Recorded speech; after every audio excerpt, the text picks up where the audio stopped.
Oei, wat doen jy? Rekord daai ding wat so stadig opgaan wat nou hele freaking halwe uur wat ek seker hier sit, ek weet nie hoe lank nie. Leon! Wat jy want?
Hey, kom.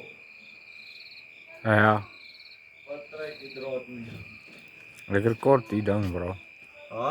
Ek rekord daai ding. Hy daar onder waar die boonste punt begin, toe ek gekyk het terwyl ek gepraat het, hy gaan stadig op. Dis daai kak wat mense afneem wat jy altyd sien wat mense sê en dis nie 'n ster daai nie so. Sterre. Sterretjie. Nee, dis nie Dit ster. lyk so 'n sterretjie, 'n satelliet. Nee, dit is nie 'n satelliet nie. Wat is dit? Ha? Ek weet nie. Dis 'n fucking satelliet. Rarig. Ja. So stadig. Met hom, as my sussie hierso was, het ek hom nou gaan haal. En ek het daar gevra, sy moet vir jou So sê, kom gaan 'n wat satelliet. het- Nou nee, hoe luister, kom gaan 'n luister. satelliet kan nie links en regs gaan nie toe. Hy gaan op en af. Ja, hy kan nie links en regs gaan nie, kan hy? Ek fucking weet Nee, hy waarom kan ek vra. nie. Okay man, anyway. Bro, daar is soos fucking 10.000 satelliete. Of fucking 10 van hulle, of 7 van hulle, so in 'n ry. So afgekom. Vra my sussie. Ek weer weet dit, Santa. maar jy sien die is die een wat links en regs gaan. Chom, ek het die ding fucking agter 'n boom gesien. Sien jy daai palmboom daar? Ek het oorkant die winkel gelê en jy sal my reaksie sien op die kamera wanneer ek die footage gaan kry wanneer ek loop. Ek gaan staan letterlik en gaan kyk wat te donder het ek nou regtig 'n kak gesien. Tot die Exodus op 'n kak.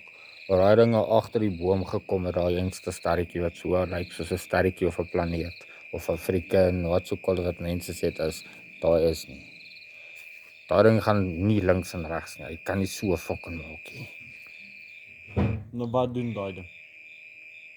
Chom, dit is die vraag. Weet jy hoeveel ek gaan vir jou nou wys?